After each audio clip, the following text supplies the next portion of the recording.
What's up, everybody? Welcome back to the channel, and we gotta talk about episode 5 of Obi-Wan. This episode came in hot. If you didn't know, we also do live reactions every single week, and yeah, this was my reaction to the opening scene. We jumped straight into the flashback, and I just gotta say, like, Hayden Christensen looks great. Now, obviously, he has elephant in the room. He has clearly aged. He is not a 19-year-old. Dude is over 40. Okay, how many people you know over 40 can even dream of attempting to play their 19-year-old self? Like, that's crazy. And when you watch how he fights, like, the dude still got moves. He's quick. Oh man, they did. Whew. It was great. Now, this fight scene set like the narrative groundwork of something that's going to play throughout the background of this entire episode. And it's really cool because it really gets to illustrate the difference between Anakin and Obi-Wan. And remember, this scene is taking place before Attack of the Clones ever happened. You see that Anakin still has his human hand. Anakin is an amazing sword fighter already at 19. Like, Obi-Wan is struggling to keep up. Like, he can't face him straight on as a fighter. Anakin's just not smart. I hate to say it like that. He's a pretty boy. He's a himbo. He's absolutely a himbo. But yeah, this whole thing sets up the chess match that is going to happen throughout this entire game between Anakin and Vader. But it also illustrates another thing that I really love. Since the beginning of this show, we've been talking about how much Reva is exactly like Anakin, only focusing on the results, coming in with a very, very heavy hand, and just, I mean, Reva is Anakin. All of the things I've seen people complain about Reva are just Anakin's traits, which is really funny, but she really illustrates what Anakin was, and we get to see his growth as Vader. But it's not quite there yet. It's also cool to see that he is using his classic Anakin pose where he's just like thinking about things and looking off in the distance with his arms behind his back.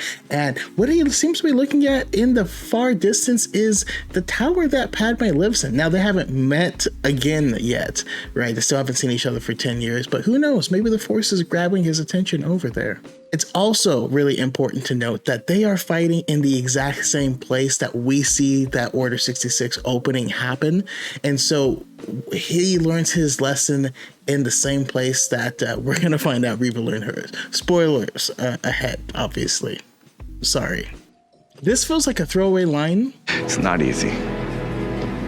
This place is a good business opportunity, though. But I honestly think this might be some type of backdoor pitch for something else. Kumail Nanjiani is a big name actor. He's been working with Disney. He's getting that paycheck.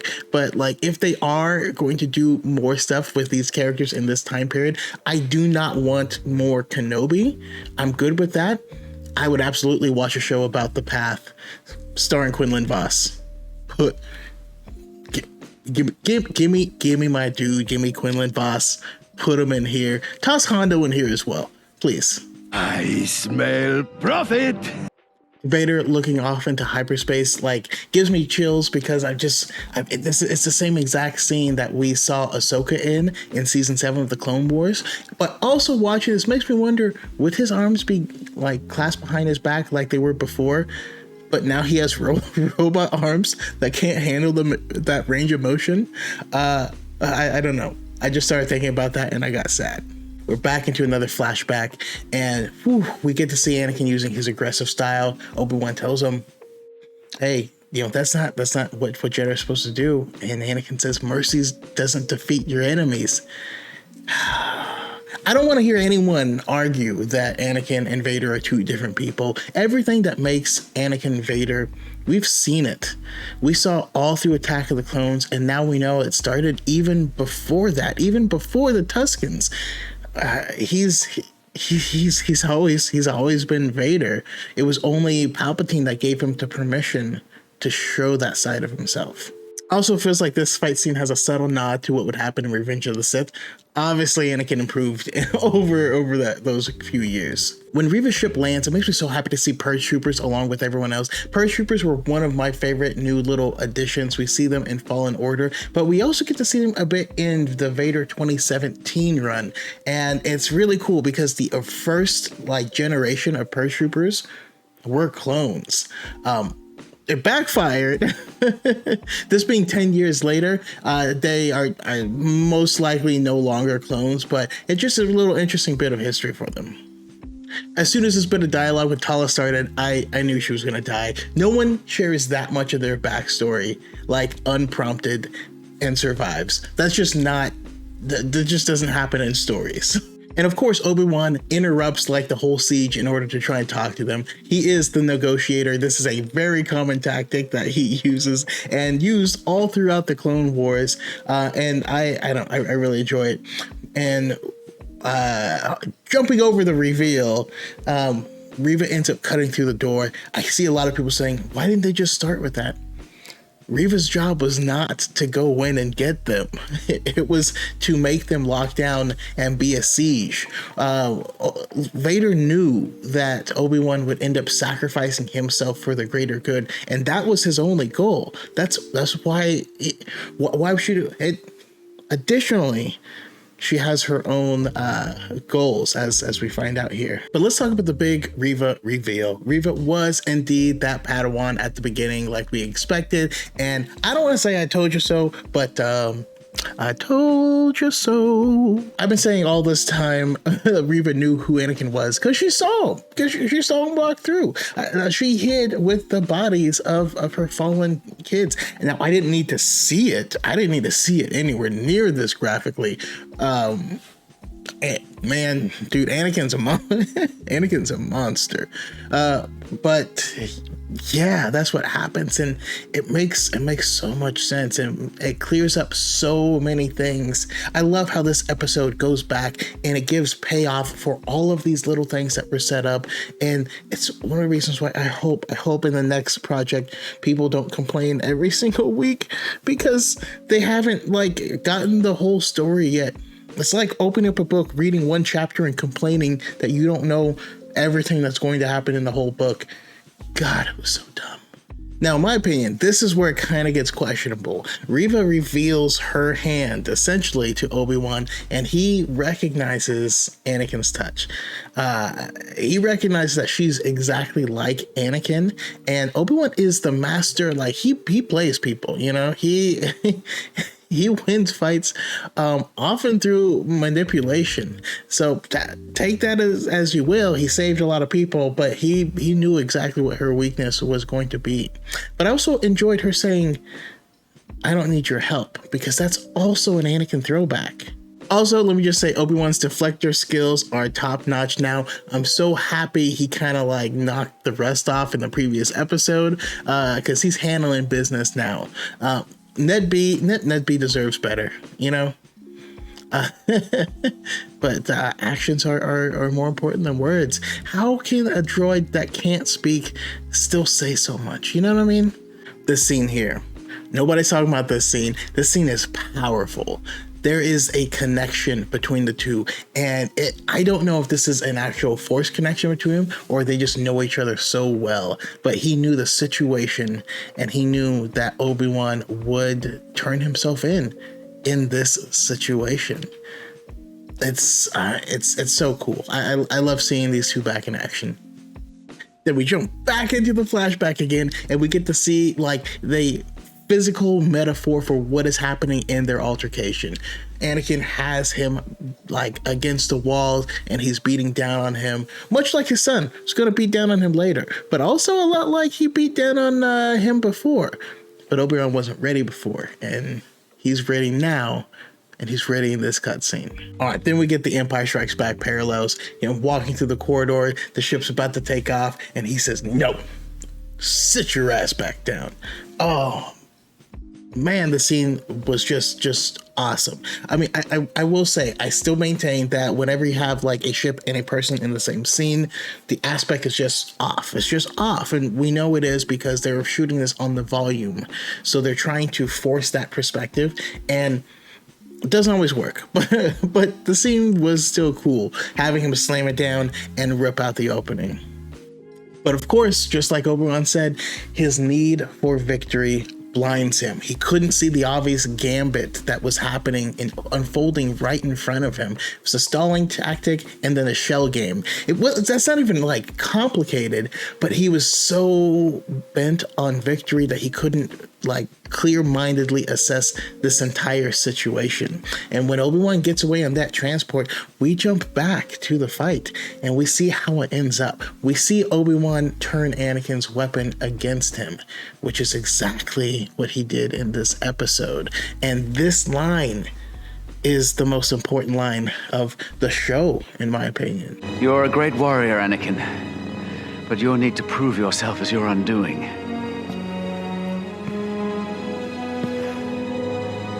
Until you overcome it, a Padawan you will still be. He tells him, until you overcome this weakness, you'll still be a Padawan. And I bet he's going to say something very similar next week, face to face. He's going to say it to Vader's face next week. And that is going to come full circle in this line. Left you, I was but the learner. Now I am the master. Now, we all know that Vader likes to play with his food. We saw this in Empire Strikes Back. He fights Luke. Luke is not a challenge at all. Like, is less than nothing at this point in time. And so Vader only uses one hand because it's not even like a threat. With Reva, he uses no hands. He refuses to even pull out his lightsaber this entire fight. Like, the disrespect. It is. Whew. Not only is the fight disrespectful, but it shows that Anakin has been learning new skills. Like, he straight up beats her with like some Force Wing Chun. It's like if Ip Man had telekinesis, and I would watch the hell out of that movie. Who owns Ip Man? I love it when Vader has both lightsabers, because I don't know if you're like me. I had two like very, very different thoughts pass through my head very quickly. First one, oh my goodness, is he doing an Ahsoka stance? Is that what's happening here?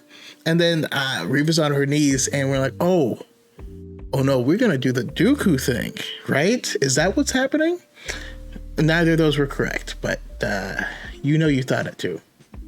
And then when Vader stabs her, it calls back to this scene that happened earlier on that I thought was really odd, but I'm happy it paid off because that's what happened before. Now, the line, "Did you think I didn't see it, youngling?"